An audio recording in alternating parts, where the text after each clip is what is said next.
Sur le plan de la légalité, le président est fondé de proroger ou d'abroger le mandat de député selon les dispositions de l'article 15, alinéa 4 de la Constitution et les dispositions de l'article 170 du Code électoral. En prorogeant le mandat des députés de l'Assemblée nationale et celui des conseillers municipaux, l'acte du président de la République, Paul Biya, ne souffre d'aucune illégalité. Certains leaders d'opposition s'interrogent tout de même sur les motivations de ces décrets. Le président de la République qui a estimé qu'il serait difficile pour le Cameroun d'organiser au cours d'une seule année 4 élections, ce qui exigerait la mobilisation de grosses ressources financières, humaines et matérielles. Faux, déclare l'opposition.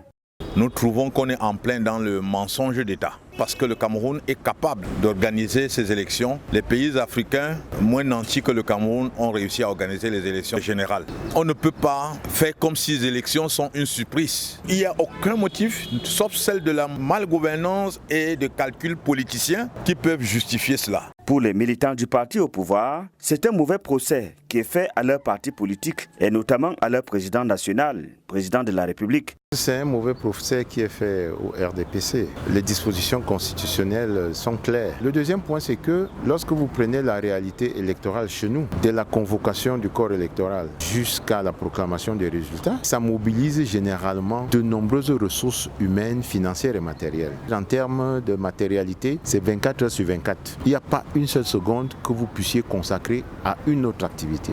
D'ailleurs, cette prorogation de mandat de député à l'Assemblée nationale et celui des conseillers municipaux profite à tous les partis politiques et même à chaque citoyen. Un parti politique comme le Parti camerounais pour la réconciliation nationale, le PCRN, vous savez que ce parti a un contentieux en justice sur la question de son leadership. Si l'élection se tenait à bonne date, êtes-vous sûr que M. Cabral serait candidat?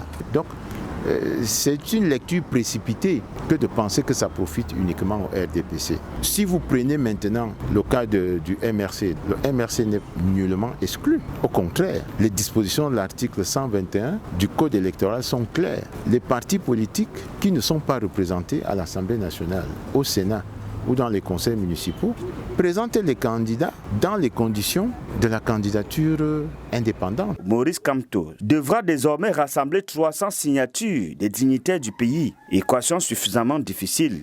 Quand vous décryptez la qualité des personnalités qui doivent donner ces signatures, vous comprenez que personne ne peut l'avoir si ce n'est le parti au pouvoir. Aucun chef de premier degré ne va accepter de donner sa signature pour qu'on aille challenger le président de la République, qui est le chef du parti dans lequel il milite. Et on va vous dire les conseillers municipaux, les conseillers régionaux, les députés ou les sénateurs. Mais c'est 30 par région.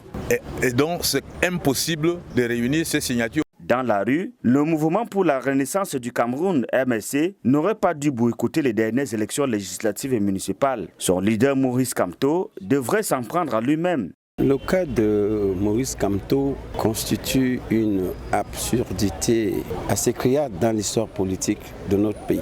Ce leader s'est tout bonnement gardé de faire présenter son parti aux élections municipales et législatives passées. Il savait très bien ce qu'il en est de cette participation. En 2025, le Cameroun organisera 4 élections majeures, notamment les législatives couplées aux municipales, la présidentielle et l'élection des conseillers régionaux.